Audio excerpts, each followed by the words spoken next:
Le féminicide continue, on a l'impression qu'il redouble, on a l'impression que la haine envers la femme continue. On a beau sortir, on est bien sortis ensemble depuis 2019, c'était quelque chose d'extraordinaire. L'espoir était permis parce qu'on s'est dit, bon, voilà, on sort ensemble, femmes et hommes.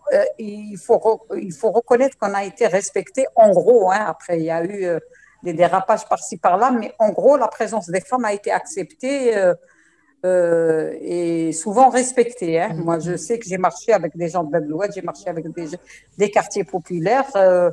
Bon, j'ai eu des agressions, mais ce n'était pas des agressions des gens de quartier, c'était des politiques, des intégristes qui venaient me menacer pratiquement plusieurs vendredis.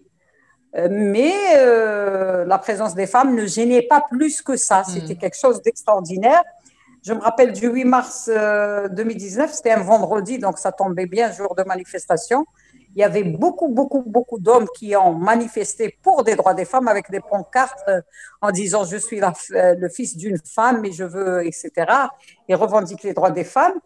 Le 8 mars 2020, on a fait une marche qu'on n'avait pas faite depuis des années. On était très nombreuses.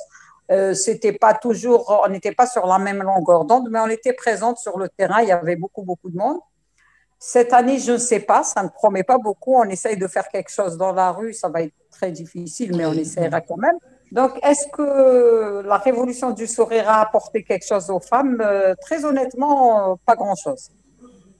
Bon, c'est vrai qu'on nous dira, mais moi, je ne suis pas inscrite parce que si je commence à dire les points positifs de la Constitution, ça veut dire que je l'adopte. Or, la manière avec laquelle elle a été proposée est faite. Vous rejetez tout en bloc. Voilà. Alors, c'est une question de principe parce qu'on ne nous a pas fait participer. Sinon, il faut noter aussi quand même que dans la loi électorale, on a prévu la parité et il y a eu des voix qui se sont élevées.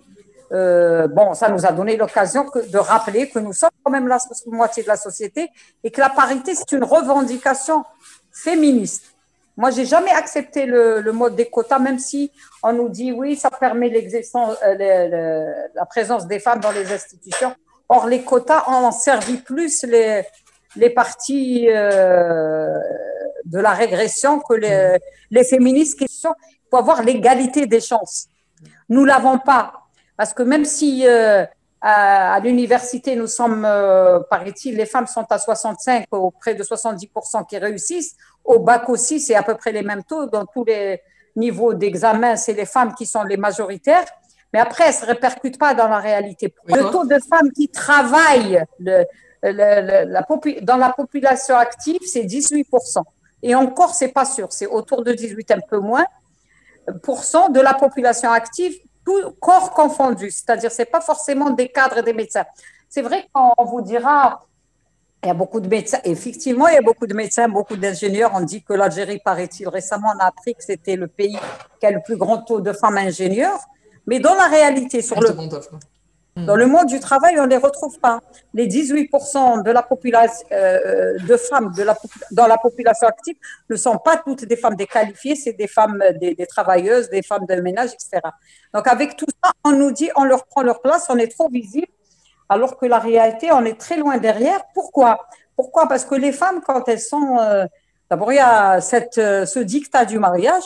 Ensuite, les enfants, c'est comme si elles les avaient fait seules. C'est à elles de prendre en charge l'éducation, la garde des enfants et tout. Donc, nous, à l'époque, on disait que chaque entreprise devait avoir des crèches, du transport du personnel, l'assistante sociale. Ça s'est fait au début. Quand on construisait une Algérie il y a des années, ça se faisait, ce n'était pas suffisant, on voulait plus. Maintenant, on n'en a plus. On n'a plus d'assistante sociale, on n'a plus de crèches dans les entreprises. Vous avez de plus en plus de crèches privées, mais elles coûtent excessivement cher. Ça coûte des salaires, des fois, moyens pour un enfant en crèche. L'école, c'est pareil. Donc, du coup, les femmes, des fois, sacrifient leur carrière pour garder leurs enfants. Déjà, il n'y a pas… Et quand elles continuent à travailler, elles doivent courir de l'aube jusqu'à tard dans la nuit, parce que le matin, elles se lèvent à l'aube pour aller déposer les enfants soit chez la nourrice ou à la crèche. Ensuite, elle doit les récupérer à la sortie de travail, elle doit faire la même course. Elle les récupère, elle les nourrit, elle les fait travailler, elle les fait dormir. Et quand elle va aller faire de la politique et s'exprimer et exiger ses droits. Donc, dans les conditions dans lesquelles vivent les femmes algériennes, il n'y a pas d'égalité des chances. Donc, vous me donnez la parité par la loi, mais elle ne sera jamais appliquée. Donc, les féministes ont des idées. les féministes ont un projet de société. On n'est pas que limité dans les droits de femmes, on est porteuse d'un projet de société moderne, égalitaire et bien inscrit dans l'universel, etc. Mais si on n'arrive pas aux institutions, on est exclu d'office. Ce n'est pas les textes qui vont régler le problème. Il faut régler les problèmes des femmes travailleuses et des femmes algériennes. Une diplômée doit trouver un travail. Et si elle trouve un travail, il faut qu'elle ait aussi les moyens. C'est un pays à construire. On est loin, on a tout à faire, tout est à construire. Il faut d'abord révolutionner les esprits. Et je pense que nous, les femmes, nous n'avons à attendre de personne. Nous devons avancer comme nous avons toujours fait. Il ne suffit pas d'aller marcher le vendredi et dire le système doit tomber, que les problèmes sont réglés, parce que nous avons un problème avec un système de pensée aussi. Et ce système, il n'est pas qu'au pouvoir, il est partout. Vous savez, on reprend, ça se répète, la guerre de libération, des femmes ont mis des bombes, elles ont libéré ce pays, après on leur dit, bon, c'est bon, retournez à la maison. Retournez à la maison, c'est pas votre affaire. Et puis on se bat, on avance, on s'est battu pendant le terrorisme. Vous vous rappelez les femmes algériennes, comment elles étaient à l'avant dans les manifestations pour dénoncer, pour défendre l'Algérie républicaine. Et après, on vient, il y avait le code de la famille, puis on ramène d'autres textes qui nous brouillent un peu. Donc voilà, il faudra absolument tirer les leçons du passé. Nous avons une génération de féministes magnifiques.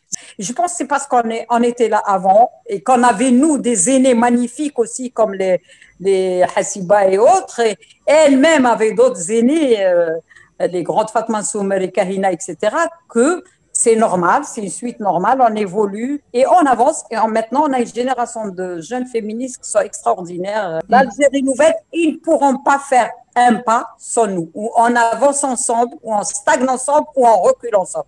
Mais nous, comme on ne veut pas reculer, on avancera ensemble, ils seront obligés d'admettre ça. Femmes du monde, unissez-vous contre le patriarcat et le capitalisme.